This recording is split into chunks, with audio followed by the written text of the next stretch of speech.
Olá, meu nome é Márcia Bueno e está no ar o Momento Inclusão. Vou começar fazendo minha descrição. Eu estou com uma sandália preta, um vestido com fundo preto e flores amarelas. Sou loira, estou com óculos vermelho. No meu braço esquerdo tem algumas pulseiras e na mão direita um anel de borboleta. Está no ar o Momento Inclusão pelo canal Barueri.live e também pela Queens United TV da Val Justo, em Miami, na Flórida. Então, sejam muito bem-vindos aos nossos internautas aqui do nosso país e aí dos Estados Unidos. Sejam muito bem-vindos. O nosso tema hoje é um tema muito importante, principalmente para quem tem filhos dentro do transtorno do espectro autista. Nós vamos falar um pouco sobre a ciência ABA, Applied Behavioral Analysis, e também vamos falar de algo muito importante que está começando a crescer aqui no nosso país, que é o treinamento de pais, né? Porque nós sabemos, né, nós como mães, né, o meu filho, ele tem transtorno do espectro autista, o Enzo, hoje ele está com 18 anos, e sabemos quão é importante a família também estar preparada para lidar com essa intervenção, que a gente chama de ABA no Brasil. Tá? Então, nós estamos com um especialista hoje aqui. Eu vou dar as boas-vindas para o Edson Rios. Seja muito bem-vindo, Edson. Obrigado, é um prazer estar aqui. Eu agradeço muito o convite, viu? Obrigada, nós que agradecemos. Eu queria muito, Edson, que, se você possível, encostasse um pouquinho mais o microfone. Claro. Isso, e fizesse sua descrição de imagem, por favor. Eu tô com um tênis branco, uma calça jeans clara, uma camisa branca, não tenho nenhum tipo de adorno, só um anel preto na mão direita e um óculos. Isso aí, muito obrigada. Edson, prazer em recebê-lo, tá? No Momento Inclusão. O prazer é todo meu. E o Edson, gente, ele é especialista em análise do comportamento aplicada, que é a ABA, né? Pela Child Behavior Institute of Miami, com certificação para segurança em crises agressivas pelo Grupo Método.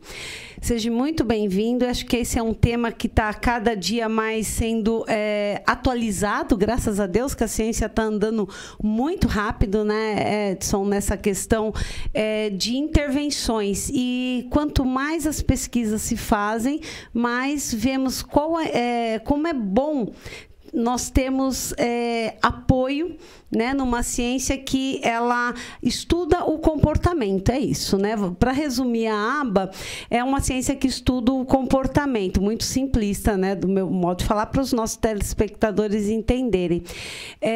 Já que o número de crianças tendo diagnóstico, crianças e adultos, né, Edson, tendo diagnóstico dentro do transtorno do espectro autista, nos parece que vem aumentando, e alguns índices dizem que o aumento se deve também a adultos sendo diagnosticados tardiamente. Quer falar um pouquinho sobre isso, Ed? Já abri, assim, falando um pouquinho sobre essa ciência que você tão bem domina, né? Bom, a gente tem algumas pesquisas, né, que vão falar sobre esse aumento. A gente tem uma pesquisa de 2017 que falava que a taxa era de 1 em cada 76 pessoas. E a pesquisa mais recente vai falar que é 1 em cada 36 pessoas já. Então, a gente tem um aumento muito expressivo. O aumento ele se dá muito por conta disso, né, dessa conscientização do que é o TEA, né? Cada vez mais se fala sobre o TEA, cada vez mais se conhece os sintomas de TEA. A gente está observando muito nos jornais, hoje em dia, falando sobre TEA, nas novelas. Você vai no shopping, agora você começa a reconhecer pessoas usando os colares com as cores do TEA. Você vai no shopping, você vai em alguns outros ambientes, você vê vagas disponíveis para pessoas com TEA. Então, assim, essa conscientização está trazendo esse alerta para a sociedade. E cada vez mais as pessoas estão buscando especialistas para se diagnosticar, para entender o que está acontecendo, né? Porque além dos comportamentos mais específicos, né, esses que as pessoas mais conseguem identificar, existem aqueles que não são tão visíveis, né? Aqueles principalmente do nível 1 de apoio, né? Que normalmente nem sequer são identificados por outras pessoas, é mais a pessoa que sofre calada, né? Transtorno de processamento sensorial, dificuldades com rotinas, dificuldades com ansiedade, né? Então, assim, quanto mais você fala sobre isso nas mídias, quanto mais é divulgado, mais as pessoas estão procurando. E por conta disso, também a gente tem observado um aumento expressivo no diagnóstico de casos, né? Exato, o que o Edson falou é bem recente. Eu acredito que eu vi até uma entrevista com o Dr. Luciano Lacerda que ele fala sobre isso, né? Sobre esse gráfico de 1 para cada 36 nascidos vivos, um TEA, mesmo porque muitas características já se pode hoje, com protocolos e com uma observação muito cuidadosa do neuropediatra, também identificar desde pequeno. É isso, Edson? Você pode falar um pouquinho? E quais são os principais sinais que a mãe já pode ficar atenta de uma criança de 2 anos, né, por aí? O diagnóstico do TEA, ele se deposita em cima de 2 pilares, né? A comunicação e a socialização, principalmente, né? E comportamentos repetitivos e interesses restritivos, né? Então, assim, você sabe que o desenvolvimento infantil, ele varia de criança para criança. A gente não tem, assim, um padrão muito restrito em relação ao desenvolvimento, né? Tem crianças que se desenvolvem mais rápido, crianças que se desenvolvem um pouco mais tardiamente. No entanto, existem características de um desenvolvimento saudável, né? Então, a gente sabe que, por exemplo, do 0 aos 6 meses de idade é comum que as crianças elas consigam manter o contato visual nessa faixa do T. Então, por exemplo, quando a mãe está amamentando a criança ela tem esse contato de ficar olhando na direção do rosto da mãe. Tem alguns comportamentos mais primitivos de interação social, então, de ter sorrisos, né? Então, uns sorrisos sociais mesmo, quando ela vê o pai, quando ela vê a mãe, identifica situações que ela gosta de identificar, ela já apresenta alguns sinais faciais mesmo. E a partir dos 6 meses, aí dos 6 aos 12 meses, você começa já a observar o balbuciar, né? Então, balbuciar são aquelas palavrinhas do gugu, dadá, começa a emitir algumas poucas palavrinhas. Os comportamentos sociais começam a ficar mais refinados, né? Então, a criança ela já começa a tentar agarrar algumas coisas, a tentar interagir com as mãos, né? Com os pais, a tentar pegar no rosto do pai e da mãe. Também tem o balbuciar, ele vai ficando mais refinado também. Então, as palavrinhas começam a se formar com 2 sílabas, papai, mamãe, dadá. E aí, dos 12 aos 24 meses, tem alguns sinais que são característicos, né? Essa é a fase que a gente mais consegue identificar, de fato, o autismo, que fala que, olha, esses sinais aqui são, de fato, sinais de uma pessoa com TEA, né? Um dos sinais mais importantes é a perda repentina de repertório já adquirido. Então, aquela criança que já estava conseguindo falar algumas palavrinhas, juntar algumas palavrinhas, de repente para de falar. Isso está muito associado àquela questão do autismo regressivo, né? Quando ele perde todas essas habilidades. Também tem a questão do processamento sensorial. Você começa a observar algumas aversões sensoriais. E aqui tem que tomar muito cuidado de falar dessas aversões, porque eu não gosto de jiló, eu não gosto de quiabo. Tudo bem, são aversões que todo mundo tem, Muita gente não gosta, né? São aversões que todo mundo tem, né? Coisas que especificamente você não tem o interesse, não gosta. Mas nesse caso do processamento sensorial, são aversões que realmente causam mal para o organismo. Aquela criança ela sofre quando interage com aquele tipo de sensação. Então, são texturas, sons específicos, volume de som também, imagens específicas, coisas pegajosas. Então, você começa a observar algumas coisas que causam ali um desconforto muito grande. O Edson, nessa idade, muitas crianças estão indo nos maternais, na escolinha. Sim. Aí tem aquele tanquezinho de areia, a criança... ou vai à praia, não é? Sofre com aquilo, né? Você percebe que a criança está sofrendo. Aí a falta do conhecimento, a falta da identificação do que está de fato acontecendo acaba sendo tratado de uma forma totalmente errada, né? Então, é birra, é um comportamento inadequado, ele foi mal educado. Mas não, você percebe que de fato existe um transtorno ali, uma coisa que está causando um sofrimento para aquele organismo, né? Além disso, a criança ela tende, dos 12 aos 24 meses, ela tende a ter uma evitação social, evitar contato social, gosta de brincar sozinho. O brincar, como eu falei, né, são os pilares, né? Um dos pilares que eu falei é os interesses restritivos, os comportamentos repetitivos. O brincar, ele fica muito estereotipado também. Aquela criança que gosta de brincar enfileirando objetos, que brinca da mesma forma, com os mesmos objetos, busca interagir com as mesmas coisas, nos mesmos lugares, e fica mais limitada esse tipo de interação. Segue aquele padrão, né? Isso, é muito rígida, gosta de uma rotina, tem dificuldade de lidar com a ausência de rotinas, precisa de apoios para conseguir realizar rotinas. Então, assim, você começa a observar alguns comportamentos que são bem característicos já do TEA, dentro da faixa dos 12 aos 24 meses, né? Então, é importante o que o Edson está falando, porque, como disse, o Edson é especialista na análise aplicada do comportamento, na aba, né? Então, a visão dele, com certeza, se nós colocarmos aqui várias crianças de várias faixas etárias, o Edson vai estar com um olhar diferenciado e analisando o comportamento. Acho que uma escola maternal é um grande laboratório, né? Sim. Sim, a gente fala de termômetros, né? Hoje em dia, a criança está frequentando vários ambientes diferentes, né? E dentro desses ambientes tem muitas pessoas que estão ali observando essas crianças. E o principal termômetro do desenvolvimento, né? As pessoas que mais estão ali aptas a identificar sinais, né? São os próprios professores. Porque a criança, ela está passando ali uma média de 5 horas por dia na frente de professores, né? Quando não com a família. Então, assim, os pais dos professores são os principais termômetros que a gente tem para começar a identificar esses sinais. Por isso que o programa de hoje, gente, nós vamos falar exatamente sobre... Basicamente isso daqui a pouco, né, Edson? A questão do treinamento dos pais. Você quer falar um pouquinho sobre o ABA, Edson? Dá uma explicação, porque eu dei uma explicação muito simplista da ciência do comportamento. Uhum. Eu acho que o Edson ele está aqui para falar um pouquinho mais profundo sobre isso. Mesmo porque a ABA, a gente tem que deixar bem claro, né? A gente está usando muito porque evidências mostraram que para a pessoa que tem o TEA, a gente pode regular melhor, modelar melhor o comportamento, principalmente os interferentes, os comportamentos inadequados, mas a aba é para todos, né? Sim, nossa, que bom que você falou sobre isso. Eu estava até pensando em falar sobre isso. Não, é bom, eu sempre puxo a orelha, gente, porque parece que é uma coisa assim do outro mundo. Eu falei, não é do outro mundo, né? A quantidade de pesquisas que a gente tem relacionadas ao desenvolvimento atípico leva a essa crença mesmo. As pessoas elas tendem a pensar, nossa, a aba é só para autista, a aba é só para desenvolvimento atípico, mas não, né? A aba é uma ciência, né? E como ciência ela tem um rigor técnico, né? Ela passa por observações de fenômenos comportamentais. Esses fenômenos eles têm que ser observados e mensurados, né? E a partir disso a gente consegue ali, através da análise do comportamento experimental, realizar, desenvolver algumas ferramentas, algumas estratégias para conseguir aplicar no aba, né? Então, assim, o aba ele é um conjunto de estratégias, um conjunto de técnicas que a gente utiliza durante a nossa aplicação para garantir uma melhoria na qualidade de vida do organismo, né? E o que é a aba, né? A aba, ele surge da filosofia da teoria comportamental, do behaviorismo, né?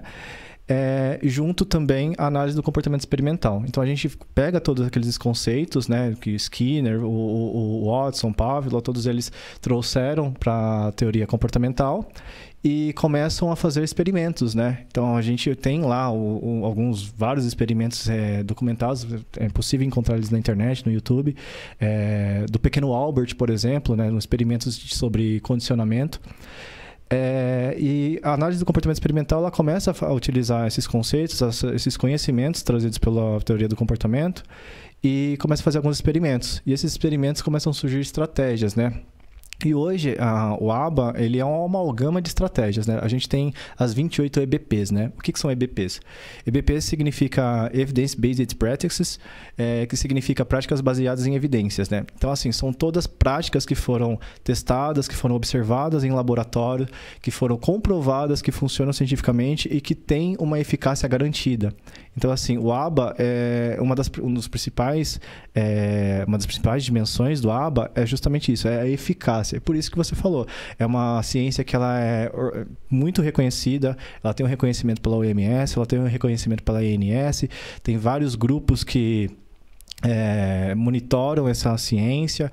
Então, assim, ela é uma ciência amplamente divulgada para tratamento do ABA e que se sabe que consegue, sim, garantir ganhos de repertório e uma melhoria na qualidade de vida. Então, gente, principalmente, aí a gente fala, é para todos, sim, ABA é para todos, é para empresa, é para todo mundo, né? Mas, principalmente para o TEA, eu queria tocar nesse assunto. As evidências maiores dentro do transtorno do espectro autismo que trouxe, né? Eu acho que foi assim um grande boom nesses últimos 10 anos aí, a evidência de que realmente é eficiente para as pessoas dentro do transtorno do espectro autista, principalmente para os moderados e para os severos em relação ao comportamento, né, Edson? Você pode explicar um pouquinho e como funciona? Porque a gente vê, não sei se isso acontece em todos os lugares, mas nós vemos muitas pessoas falando de aba, de ciência aba, que é a aba, ele faz aba, e a gente vai a fundo, pergunta sobre gráficos, relatórios, descrição, né, dos comportamentos, e ninguém apresenta isso, nem para os pais e nem para os profissionais. E a aba, como o Edson disse, é uma ciência, e ela é muito voltada dentro dos princípios dela, né? Isso. O que você está falando, esses princípios que você fala que devem ser exigidos, né? Porque se você está fazendo aba, você tem que concluir, você tem que garantir que esses princípios aconteçam. Você está falando das 7 dimensões de aba. Exato. As 7 dimensões de aba, o aba ele deve ser aplicado, o aba ele deve ser comportamental, ele deve ser técnico, ele deve ser conceitual, ele deve ser analítico, ele deve ser eficaz e generalizável. Ou seja, são 7 dimensões de aba. Cada uma dessas 7 dimensões garante situações específicas. Por exemplo, a aplicabilidade. O que tem dentro da aplicabilidade? Muitas vezes chegam para a gente, a família reclamando, meu filho ele não é alfabetizado, meu filho está apresentando esse outro comportamento, né? Significa que a partir desse relato, somente a partir desse relato, eu tenho que desenvolver um programa para aquela demanda? Não necessariamente. A aplicabilidade ela vai depender primeiramente de uma avaliação estruturada, né? Uma avaliação ampla do repertório daquele organismo, uma avaliação dos comportamentos que podem estar gerando um mal-estar, uma questão na qualidade de vida daquele organismo, para então pensar em quais repertórios a gente vai utilizar. A gente só vai aplicar o aba quando a gente conseguir garantir qualidade de vida para aquele organismo. Então, assim, se a leitura não é o principal nesse momento, a gente tem que trabalhar questões de comportamentos interferentes, questões de comunicação. Então, a gente vai focar naquilo que vai garantir uma melhora imediata na qualidade de vida daquele organismo, né? Eu perguntei isso de propósito, por quê? Porque a gente tem que se colocar no lugar das outras mães também, porque hoje a gente vai falar basicamente aqui de treinamento de pais, né? E quando os pais perguntam, não, meu filho está fazendo aba, mas não está melhorando. Eu falo assim, como você sabe que ele não está melhorando? Né? É a primeira pergunta. Não, porque ele continua com o mesmo comportamento, ou seja, as famílias não estão recebendo, não precisa ser essa orientação técnica rebuscada, porque as famílias às vezes não entendem até essa parte da ciência que ela existe, e ela tem esse teor muito técnico, né?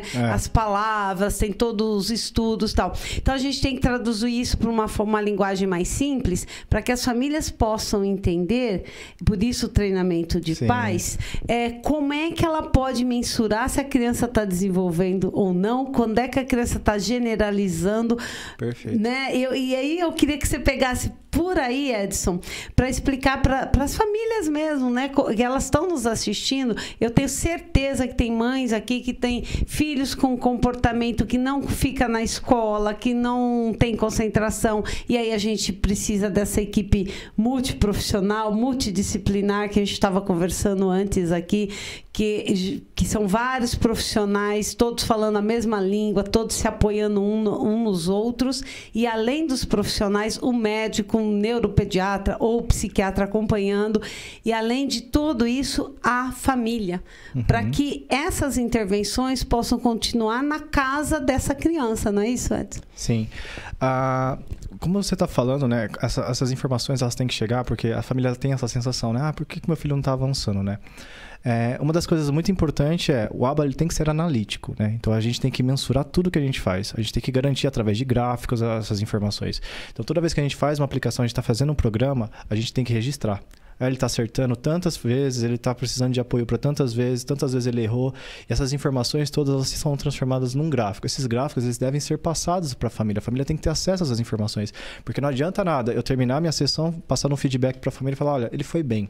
Esse foi bem é uma coisa que não discrimina vago, nada. Né? Isso é vago. Por exemplo, ele pode pegar uma criancinha de 3, 4 aninhos fazendo a intervenção e, sei lá, hoje você muda nos termos técnicos, vai acertar a bolinha vermelha no buraquinho vermelho. Ele foi bem, ele errou um buraquinho. Não, o Edson vai olhar de outro jeito. Quantas vezes ele está conseguindo fazer isso, né? Com qual apoio que ele está conseguindo fazer? Se ele está conseguindo fazer de forma independente, ele está precisando de apoio físico, ele está conseguindo fazer isso de uma forma autônoma, ele está querendo fazer isso, ele está motivado para fazer isso. Existem N fatores que a gente precisa observar nessas programações, né?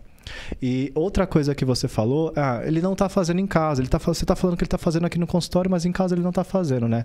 Outro aspecto extremamente importante do ABA, sem isso não tem ABA, é a generalização. O que é generalização? É quando eu estou ensinando uma habilidade aqui para o meu cliente, e esse cliente, ele está conseguindo fazer a habilidade. Só que essa habilidade ele não pode fazer só comigo, só no meu ambiente, só aqui na clínica. Ele tem que pegar essa habilidade e conseguir fazer com o pai, com a mãe, com a avó, com a tia, com o professor. Essa habilidade ela tem que ser discriminada e acontecer na casa, na escola, na clínica. Dentro do ônibus. Dentro do ônibus. Então, assim, a gente só fala que o comportamento ele foi de fato adquirido, aquele repertório está presente no repertório da criança, quando ela consegue generalizar essa habilidade, que ela consegue realizar essa habilidade em vários ambientes. Então, vamos supor, a gente está treinando mando, né? Mando são solicitações, tá? Então, vamos supor, eu quero que a criança chegue e peça água. A criança está lá e começa água, aponta, fala água. Beleza, ela está fazendo isso aqui no consultório. Quando ela chega em casa e também quer água, ela tem que fazer o mesmo comportamento. Se ela não está fazendo esse mesmo comportamento, opa, tem alguma coisa errada. A gente tem que parar, reavaliar, observar as estratégias, coletar informações novamente, fazer entrevistas com a família para entender o que pode estar acontecendo, né? Fazer uma avaliação funcional do que pode estar acontecendo. E quando a gente descobre o que está acontecendo, a gente modifica toda a nossa estrutura de treinamento para trabalhar novamente esse comportamento e garantir a generalização, que é muito importante. Sem generalização, o organismo ele não está adquirindo um repertório. Isso que o Edson falou é extremamente importante, porque muitas vezes a família, ela leva a criança para fazer uma intervenção, né? Tomara que seja ABA, porque a gente sabe que é mais assertiva, né? Na questão de comportamento, As pesquisas falam que é a mais eficiente no momento. É a mais eficiente, todo mundo fala, e eu puxo a orelha mesmo e tento mostrar para vocês o que é ABA, porque com certeza tem pessoas achando que está sendo feito ABA e não é ABA. Me desculpa, é triste falar sobre isso dessa forma, né? Mas muitos não estão aplicando ABA no seu filho. Mas ele não teve... ABA também não é mágica, eu sempre falo isso, não é milagre, não é do dia para o outro. Eu sempre falo que dentro do transtorno do espectro do autismo é para a vida inteira. Sim. Né? Seja ela qual intervenção, vai ser para a vida inteira. Agora, Edson, você deu esse exemplo da criança que no consultório está aprendendo a pedir água, ao invés dela pegar sua mão e levar você para o bebedouro, ela está aprendendo a verbalizar. E se ela não for verbal, como fazer com que ela solicite? E como ensinar o pai e a mãe que está vendo a gente aqui, que pode estar passando por isso, o filho não é verbal, o filho não consegue... porque vamos pensar que a água é uma necessidade básica do ser humano. Né? A água, a alimentação, a higiene. Vamos começar por baixo, vamos nivelar pelo que é básico. Por quê? Porque a gente entende que nós queremos que nossos filhos consigam ler, escrever, se alfabetizar, mas antes deles não subir esse degrau da alfabetização, seja com 10, com 20, com 30, com 40, com 60 anos, ele precisa aprender esses requisitos básicos. Né? E então, o treinar os pais a aceitar que as dificuldades do filho também é importante, não é, Edson? Sim, muito importante. Uma das coisas que a gente mais, como profissional, a gente mais observa acontecendo dentro de casa é o apoio excessivo. Então, por exemplo, a família já se acostuma, né? Se condiciona ao comportamento da criança. Então, a criança ela não fala. Então, quando você observa ela apontando, já vai lá e garante o item para ela, né? Então, assim, uma das coisas que a gente pode fazer Primeiramente, também, observar o que é ético, né? Por exemplo, água. A água é uma coisa que ela precisa, né? É uma coisa que você não pode deixar a criança passando sede. Então, assim, até onde você vai tentar estimular, tentar forçar ali que a criança ela utilize uma forma de comunicação alternativa, né? Além de pegar a sua mão e te puxar ou apontar para onde você quer que ela... porque você quer que ela solicite, né? Então, assim, existem coisas éticas, por exemplo, no desfraude. A gente também não vai deixar a criança suja ali até ela aprender a segurar o xixi. Não, a gente vai tentando, pensando no que é ético e utilizando estratégias estruturadas ou naturalistas para conseguir garantir que ela adquira aquele repertório. Ok, em casa, como que a gente consegue estimular essas habilidades? Primeiramente, cada habilidade é uma habilidade diferente, tá bom? E a gente também precisa de orientações profissionais. Então, assim, passar uma orientação aqui que pode ser aplicada de forma inadequada é muito prejudicial. Então, assim, se eu falar, vamos fazer uma extinção, fazer uma redireção, enfim, qualquer coisa que eu passar aqui e a família tentar aplicar e for aplicar de forma inadequada, pode causar mais prejuízo do que benefício. Mas existem algumas coisas que a gente consegue organizar no dia a dia para melhorar esse ganho de repertório, né? Uma coisa é elencar o que é reforçador para a criança. O que é reforçador, pessoal? Esse é um termo que muita gente ainda não conhece, né? Reforço é tudo aquilo, é toda a consequência que aumenta a probabilidade de um comportamento acontecer. Então, assim, se eu falar, Márcia, bate palma, a Márcia não vai querer bater palma. Se eu falar, Márcia, eu te dou R$10 para você bater palma, a probabilidade dela bater palma já aumenta. Então, esses R$10 se tornam um elemento reforçador, né? Depende do organismo. O reforçador, ele nunca é o mesmo. O reforçador não é recompensa, tá, pessoal? Não vamos levar por esse lado. O reforçador não é recompensa. Vamos supor, eu não gosto de chocolate. A Márcia, você gosta de chocolate? Adoro. Então, assim, eu e o Enzo. Então, assim, se eu colocar alguma coisa pra gente fazer aqui, alguém colocar alguma coisa pra gente fazer e falar, olha, vou dar uma barrinha de chocolate por cada vez que vocês fizerem. Eu talvez faça a primeira vez, mas na segunda já não vou querer mais fazer, porque eu não gosto de chocolate. A Márcia provavelmente ela vai querer fazer e continuar fazendo, né? Então, assim, primeira coisa é identificar o que é reforçador para esse organismo, né, para essa criança. E se colocar isso em locais mais inacessíveis. Isso é uma coisa que você pode fazer. Então, colocar em prateleiras mais altas, colocar em locais fechados. Por quê? Quando a criança quiser isso, quando ela procurar isso, ela não vai ter um acesso fácil, ela vai precisar da ajuda de outra pessoa. Então, isso vai aumentar a probabilidade de intenção comunicativa, né? Ela vai querer se comunicar com o adulto para ela conseguir acessar aquele item. Então, ela já vai começar a apresentar o comportamento que é padrão para ela. No caso, vamos supor, pegar a sua mão e levar você até onde ela quer. Nesse momento, você já consegue colocar um comportamento alternativo para ela. Então, aponta, aí depois fala dá, aí depois fala dá o item, então dá o chocolate. Então, você começa a ir refinando aos poucos essas habilidades. E conforme ela vai adquirindo habilidades mais básicas, aí você vai conseguindo instituir no repertório dela habilidades mais complexas, né? Então, você ensina um mando básico através de gestos, depois esse mando começa a vir por figuras, por PECs, por formas de comunicação alternativa. Depois você começa a trabalhar as vocalizações, né, que são as palavrinhas que ela começa a tentar falar. E aí, através dessas vocalizações, você começa a ampliar esse repertório verbal dessa criança. Enfim, você vai começando a instituir repertórios cada vez mais complexos. Outra coisa que é muito interessante... Isso não é do dia para a noite. Sim, não, isso demora, é um tempo... enfim, outro aspecto da importância da orientação parental é justamente isso. A criança, ela passa o maior tempo dela com a família. A família que está ali na maior parte do tempo. A família que está ali na parte da noite, a família que está ali no final de semana, a família que está ali quando a criança acorda. Então, assim, a família estando apta a identificar formas de reforçar comportamentos adequados, de aumentar a probabilidade de comportamentos exigidos acontecerem, você garante... Existe um estudo de 2020 que fala que... Esse estudo ele pegou dois grupos, né? Um grupo onde as crianças elas eram estimuladas somente pelos terapeutas e um grupo onde tinha a orientação parental, casado com a estimulação. No grupo onde houve a estimulação parental, o ganho de repertório subiu 26%. E a frequência de comportamentos inadequados caiu, né? A facilidade da família lidar com comportamentos inadequados subiu 27%.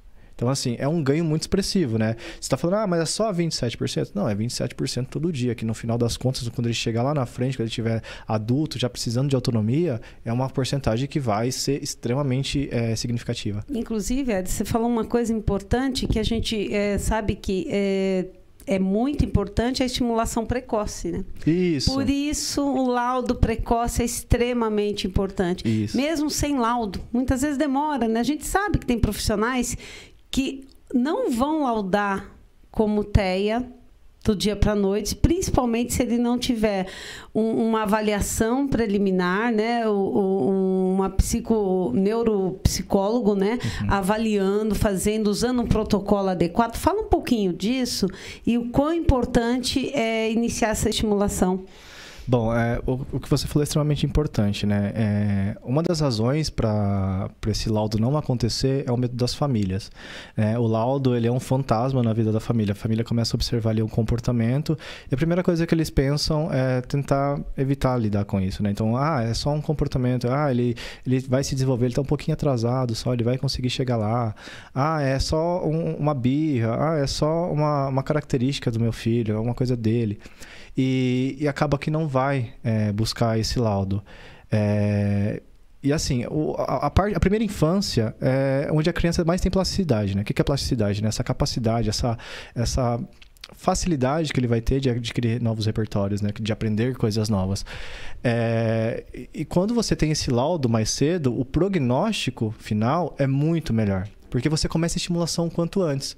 Você começa a dar atenção devida aos comportamentos que ele está apresentando, não como, é uma característica, não, uma birra, mas como um problema que precisa de uma intervenção. Então, você começa a atacar isso o quanto antes, e quando ele chega na fase adulta, a probabilidade dele se desenvolver com uma autonomia maior, desenvolver habilidades mais rebuscadas, como a fala, é muito maior. O Edson falou duas coisas importantes. Depois, Edson, eu quero que você volte para que as mães entendam, as famílias entendam quão difícil é você diagnosticar. Até imagino, se colocando no lugar do neurologista, do neuropediatra, do psiquiatra, a não ser que seja muito assim... Evidente. Evidente. Todos os aspectos, né, que envolvem esse espectro, que seja muito evidente, mas em muitos casos, quando a criança é leve, moderada, precisa ter uma avaliação bem correta, multidisciplinar. Depois eu quero que o Edson volte um pouquinho, mas eu quero fazer duas observações. O laudo não define quem vai ser o seu filho, gente. A criança vai ser a mesma.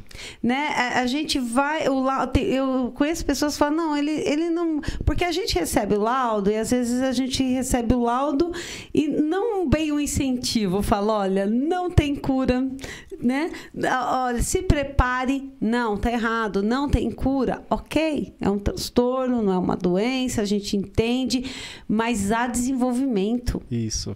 O desenvolvimento depende da intervenção adequada, dos pais também intervirem junto com os profissionais. Então, assim, não é uma sentença de morte, é isso que eu quero dizer. Sim. Eles vão evoluir até o último dia da vida deles, né? Cada um do seu jeito, né? E aí a gente, mais para frente, vai entrar na questão do plano, né? Do PEI, que é importante, não é copia e cola, cada um precisa de uma necessidade, mas acho que até assunto para um outro programa, né?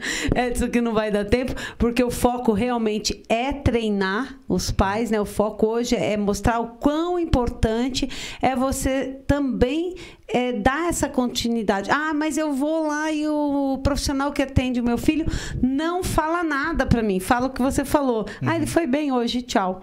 Não tem lição de casa, né? Vamos dizer assim. Então, a gente vai chamar o comercial agora e eu quero que o Edson se concentre nisso.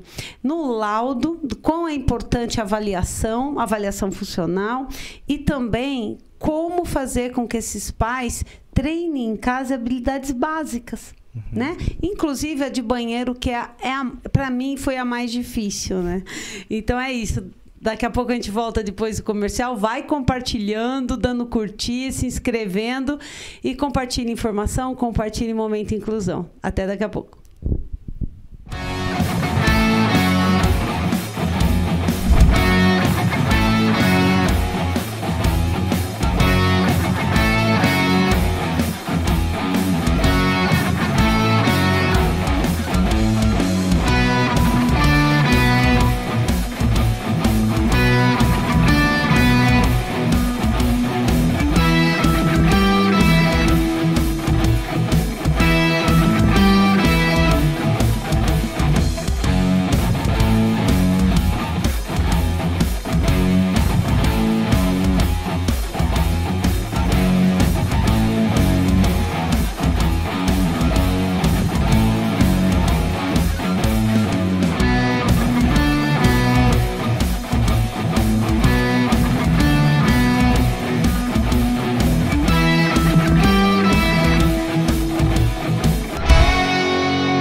Bom, gente, e eu não pude te deixar nesse calor e vim aqui na cafeteria Acer e aproveitar e já tomar o meu açaí.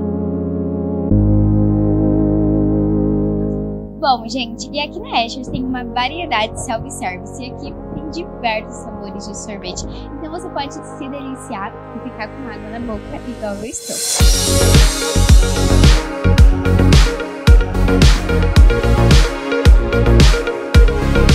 Eles ficam aqui localizados no centro do Beoval. Eu vou deixar a localização aqui na tela diretamente para vocês já virem aqui e se deliciarem igual a mim. Então fica aí, diretora Luísa, para você vir aqui na cafeteria junto com a Digital 5, viu? É realmente maravilhoso.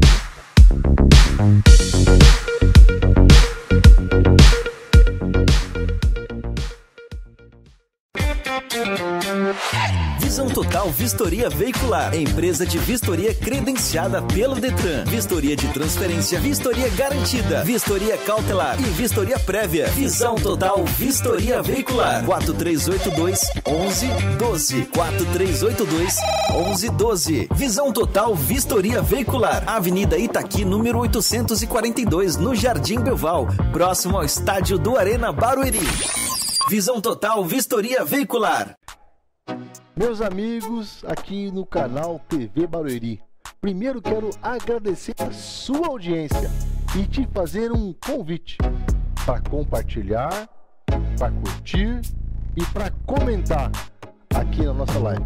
Nós temos muitos outros programas e eu fico muito feliz com a sua audiência. Obrigado!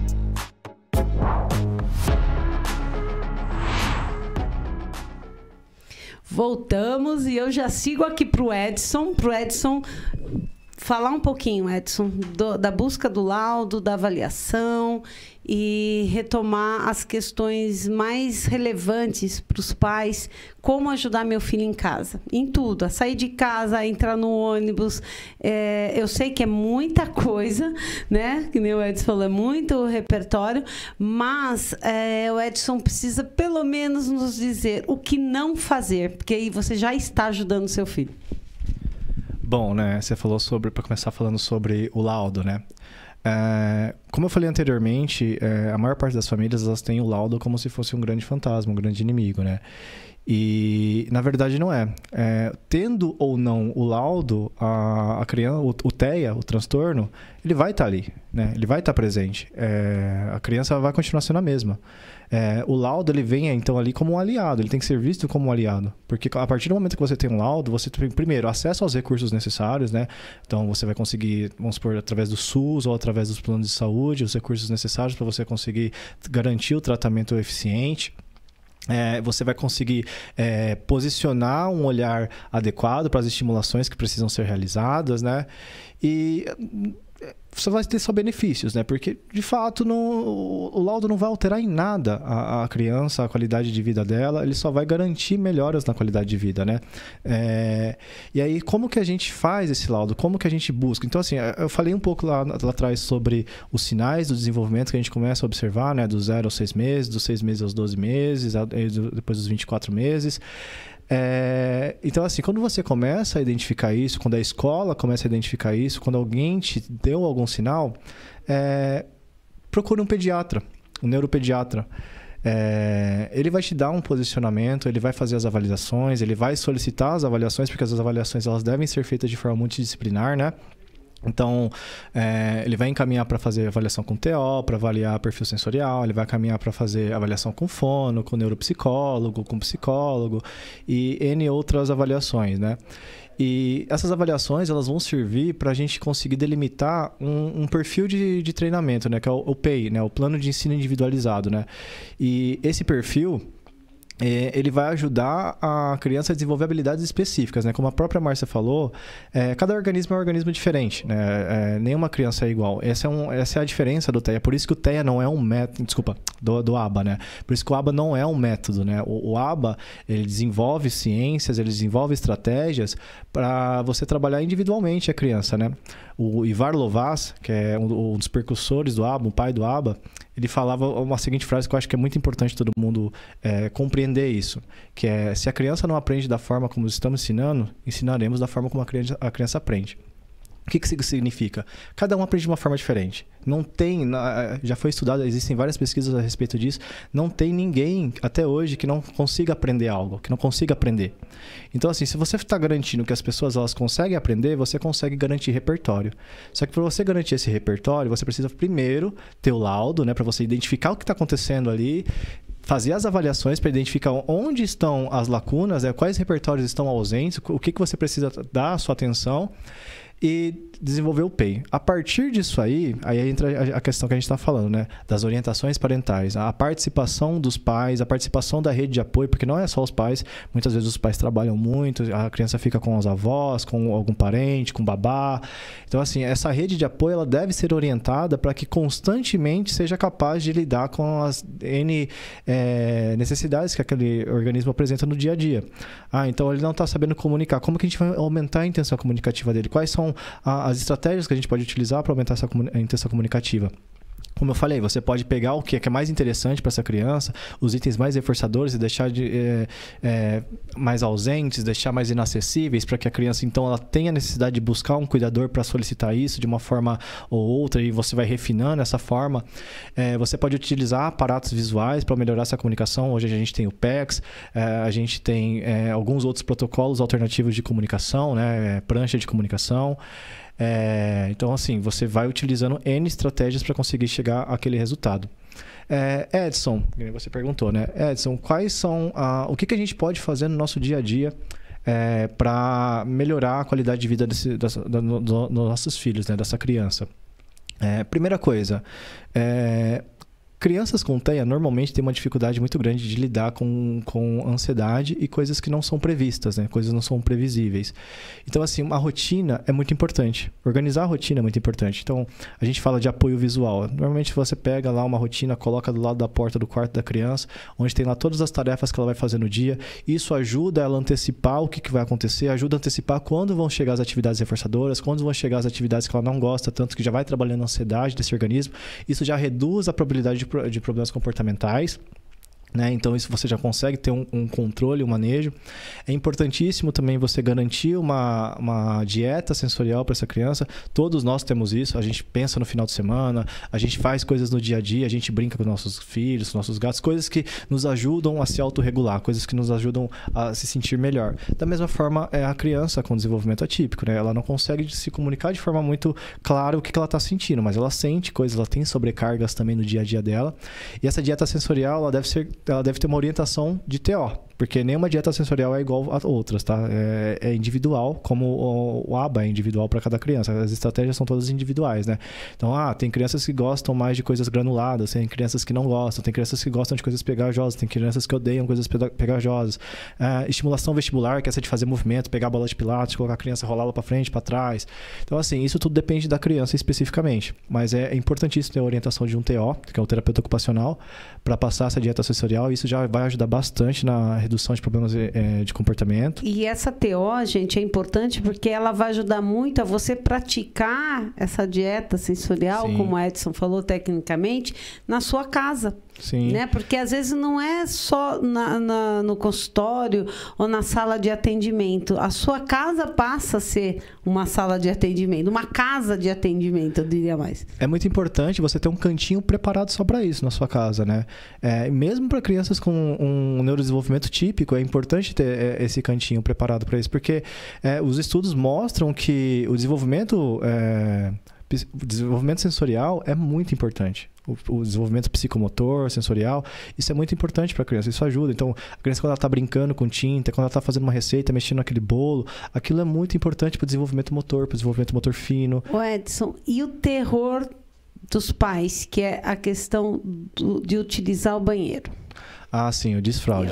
O desfraude, porque é muito triste você ver crianças que não tiveram oportunidade, né, e os pais não tiveram essa oportunidade de treinar os seus filhos no desfraude, porque se é complicado para uma criança típica, uma criança dentro do transtorno do espectro autista é mais complicado ainda.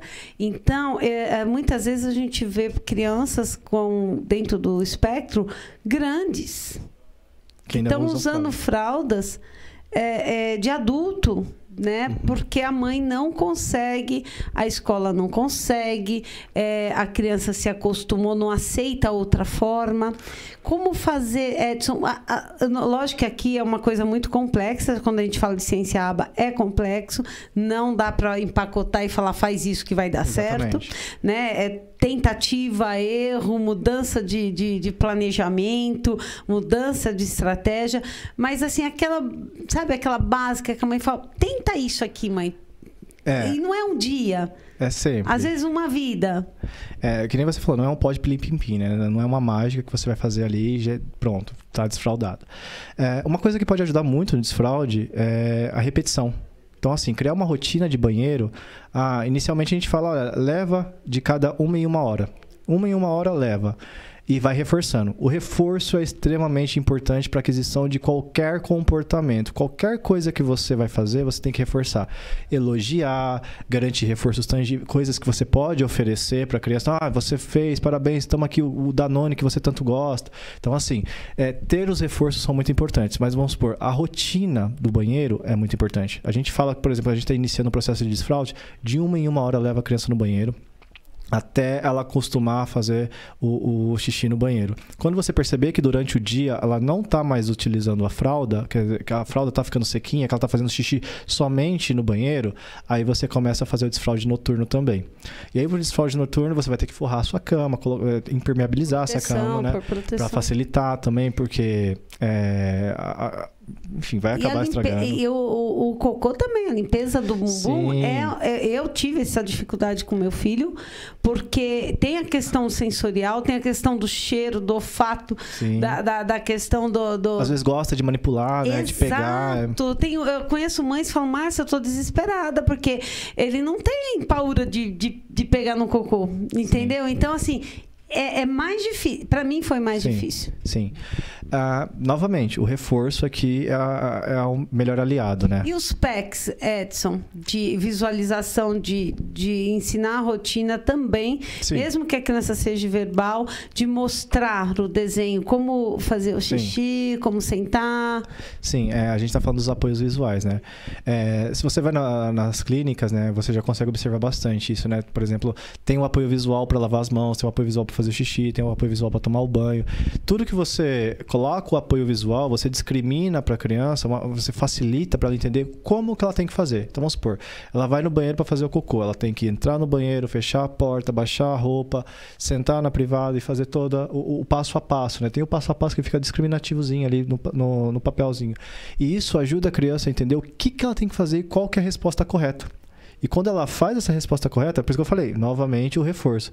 O reforço ele tem que ser garantido de imediato, porque a partir do momento... O reforço, gente, não precisa ser só o tangível, que nem o tangível. Elogio. Um elogio, um abraço, uma atividade, um beijo, uma alegria. Porque eu estava conversando com o Edson aqui no intervalo, que a gente, isso acho que é próprio do ser humano, a gente... Acho, né? Olha eu, né? Acho que é pra você não...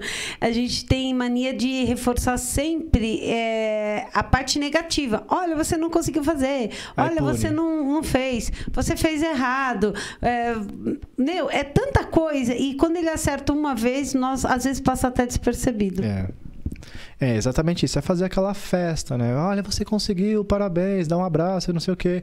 E faz aquela festa. Para a criança conseguir discriminar que o que ela fez tá correto. Do que ela fez é bom, que ela fez causou impacto social e que para ela isso é bom. Então, assim, é importantíssimo ter esse reforçador. Agora, outras estratégias que você pode utilizar na parte do cocô. Primeiro, estratégias de integração sensorial. Normalmente, quando a criança manipula as fezes, ela tem uma fixação por aquele tipo de textura. Então, até ela ajuda bastante nesse tipo de dessensibilização. Então, de trabalhar a manipulação de elementos sensoriais que podem ser pastosos. A Nutri também é muito importante nesse momento. Muitas crianças têm uma questão de controle de esfíncter, né? De controle do cocô, de ficar prendendo com o cocô e só faz quando está na fralda. E aí você consegue aumentar, melhorar a dieta com com um aumento de fibras, um enriquecimento de fibras na dieta, isso já vai ter o impacto no cocô, que a criança vai ficar com mais dificuldade de segurar o cocô, então vai ter mais oportunidade de você colocar ela na privada e ela fazer. Então, assim, existem N estratégias que você pode utilizar, sendo a mais importante o reforço. Porque, assim, a partir do momento que começou a acontecer o comportamento, que houve oportunidade, a criança ela tem que entender, ela tem que discriminar que aquele comportamento que ela fez é um comportamento adequado. Outra coisa, Edson, que as mães sempre perguntam, né? Vem como pergunta de mãe, o meu filho, quando eu vou entrar no ônibus, ele não entra. E eu não posso perder aquele ônibus, porque ele tem intervenção, eu tenho que chegar no horário. Então, é uma dificuldade imensa para as mães. A maioria não tem o veículo próprio, depende do ônibus. O ônibus, você sabe, tem aquele horário, depois ela, se perder, vai pegar outro daqui 1 hora. E como a gente consegue fazer com que essa mãe comece a treinar esse comportamento? Sai mais cedo? Dá uma dica pra gente. Nossa, agora você pegou uma coisa bem ampla, né? Bem ampla. E é uma coisa rotineira, infelizmente. Sim. É que assim, por que é amplo, né? Porque depende de N coisas. Repertório da criança, a criança ela tem repertório para permanecer tanto tempo num ambiente fechado como é o ônibus. Ela consegue, o perfil sensorial dela, ela consegue aceitar o barulho, a vibração do ônibus, a quantidade de pessoas que estão ali. Então tem N coisas que a gente primeiro precisa avaliar para compreender aquela criança, para compreender aquele organismo aquele específico. Comportamento. Por que faz aquele comportamento? Isso. Primeiro compreender o que está acontecendo. Existem várias variáveis que podem estar gerando aquele comportamento disruptivo de não querer entrar no ônibus e tal. Beleza, você conseguindo compreender, você consegue ter uma ideia do porquê que está acontecendo e tentar reduzir o impacto disso na vida da criança, né? Outra coisa que você pode trabalhar bastante operações motivadoras. O que são operações motivadoras? Tudo aquilo que motive o organismo a fazer. Então, assim, repertório. Então, vamos supor, Márcia, você sabe pilotar um trem? Eu não. Se eu falar assim, vamos pilotar um trem agora, qual que é a probabilidade de você topar? Não é muito grande, não. Então, a não ser que eu esteja correndo perigo, eu tenho que pilotar aquele trem. Então, o repertório que você tem dificulta ou aumenta a probabilidade de você engajar no comportamento. Se está adaptado à situação, então vamos supor, se ele está com um abafador nesse momento, se ele está utilizando um tablet para ter um apoio visual ali, alguma coisa para fazer ele focar em outra coisa que não é tão aversiva quanto o que está acontecendo, o balanço do ônibus, o barulho, a quantidade de pessoas. Então, assim, as adaptações são importantíssimas também. E treino. Treino é aquela coisa, fazer rotina para dessensibilizar. Então, vamos supor, se você vai na clínica só às terça-feiras, uma vez por semana, e é o único momento onde você vivencia esse tipo de situação, não é uma frequência grande para a criança se acostumar com tanta facilidade, para adquirir aquele repertório com tanta facilidade. Então, assim, uma repetição é muito importante. Você consegue reproduzir comportamentos semelhantes. Você pode, por exemplo, colocar na televisão um barulho de ônibus. Você pode brincar com ela fazendo movimentos mais vestibulares, como o ônibus faria. Você vai começando a dessensibilizar isso aos poucos, até ela estar mais apta a lidar com aquela situação. E sempre com as adaptações, né? Então, se ela é tão aversiva assim para ela, coloca um abafador, coloca ali alguma coisa que vai garantir a atenção dela em outro elemento. O que não pode é desistir. Isso. E reforço. Reforço é o mais importante. Tem mãe que fala assim pra mim, Márcia, ele não entra, ele trava, ele começa a se morder, então, ele começa a chorar, aí eu não consigo. Porque também a mãe não aguenta ver também esses comportamentos. E aí entra o Edson para puxar nossa orelha. Desistir não significa forçar. Tá, então assim, eu não vou desistir na tentativa. Beleza, a gente vai tentar fazer coisas adaptadas ali para continuar tentando chegar àquele objetivo. Só que a gente também não vai pegar a criança e arrastar ela com a força para dentro do ônibus. Isso vai ser extremamente aversivo. Você vai criar problema trauma. Você vai criar um trauma ali naquela criança e cada vez mais entrar no ônibus vai se tornar aversivo para ela e cada vez mais os comportamentos vão ficar mais aversivos e disruptivos. Então assim, a ideia não é forçar, a ideia é insistir em estratégias diferentes. Lembra que eu falei do Ivar Lovaas, né? Se a criança não está aprendendo da forma como a gente está ensinando, a gente vai ensinar da forma como a criança aprende. Então, assim, se a gente conseguir identificar a forma como que vai funcionar para a criança se dessensibilizar, por isso que eu falei, a análise funcional, a avaliação funcional é importantíssimo. Extremamente importante. Entender o que está afetando aquela criança, por que a dificuldade dela é tão grande para entrar no ônibus. E aí sim, pensar em formas adaptadas de estimular aquelas aversões que ela está tendo. Se é a vibração, se é o barulho, se é o que for. A análise funcional é extremamente... É o norte, né? É uma das principais ferramentas do aplicador ABA, né? Eu lembro até que você tinha me questionado a respeito de quais são as principais ferramentas do ABA, né? O ABA ele tem 28 EBPs, né? Que são... práticas baseadas em evidência. E a análise funcional, eu diria que para mim é a principal. Você entender o que está acontecendo, compreender como que seu aluno aprende, o que está influenciando no comportamento dele é extremamente importante. Aquela tríade. Você está falando do antecedente, sim, discriminativo, a resposta perfeito, e a consequência, né? Esse o que ela está falando é a tríplice contingência, né? O antecedente que discrimina a resposta e a resposta que acontece devido às consequências que se mantêm devido às consequências. Eu diria que o triângulo é uma sequência, né? Meu filho, ele toda vez que eu vou no mercado, ele se joga no chão e aí ele vai no corredor do salgadinho, eu pego o salgadinho, ele para e é muito legal. Você reforçou o comportamento. A gente reforçou o comportamento, a gente sabe o antecedente, por que ele começou, a gente sabe o que aconteceu, né? Ele provavelmente, às vezes, não é verbal para pedir, né? Não tem... não sabe um comportamento pedir. Que funcionou, né? Funcionou a primeira vez, amiga, acabou, ele vai fazer isso com a gente o tempo todo e isso tende a crescer, né, Sim. Edson? A gente utiliza aquilo que funciona. Então, assim, que nem você fez.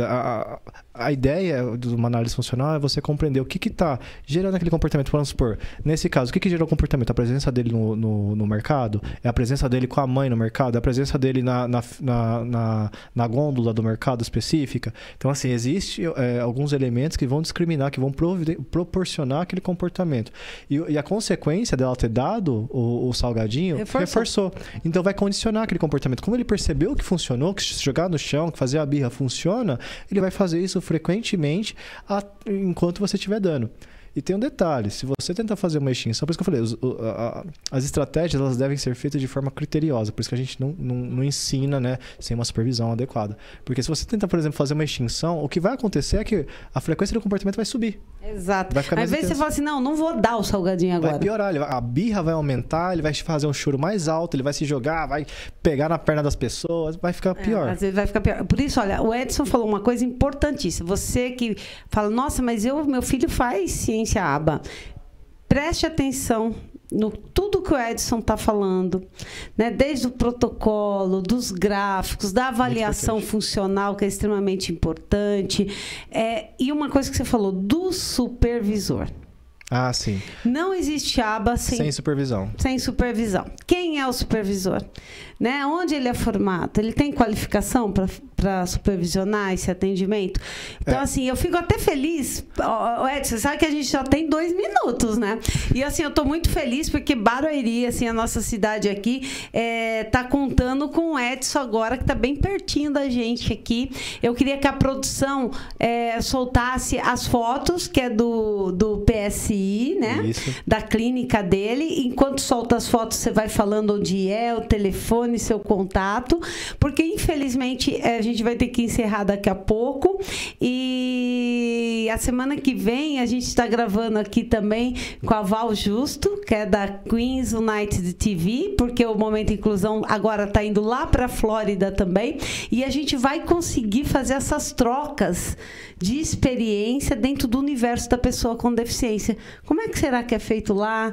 Né? O que tem lá? E você melhor do que ninguém sabe como é que funciona lá fora, né? Essa questão da ABA, da ciência ABA. Sim. Quando a gente falar em ABA, a gente... São critérios mais rigorosos, né? Tem o QAB, por exemplo, né? Que é o QABA, na verdade, que é a qualificação de análise do comportamento aplicada, né? A gente não tem isso no Brasil. No Brasil. A gente não tem muita regulamentação no Brasil, é verdade, né, Edson? Isso. A gente tem a BPMC, né? Que é a Associação Brasileira de Psicoterapia e Medicina Comportamental, que traz algumas diretrizes de como a gente deve se comportar enquanto aplicador da ABA. Sim. Mas a gente não tem uma vigilância a respeito infância, a respeito disso, né? Exato. Então, às vezes, você fala assim, eu não estou conseguindo, meu filho não tá evoluindo. A gente tem que analisar tudo isso. Será que realmente é ciência aba? Né? Então, eu quero que fique essa reflexão, quero que a produção solte as fotos e você fale pra gente onde você está instalado em Barueri, como é que faz para o seu contato? A clínica é muito nova, então eu não lembro de cabeça agora o número Mas o bairro você lembra? Mas fica ali na Avenida Cardanã. O prédio é o Office Innovation, né? A sala é a 510. No Betaville? Isso, no Betaville. Telefone, as redes sociais? Tá, o telefone. A clínica vai passando? O 11 97836 3436 o telefone.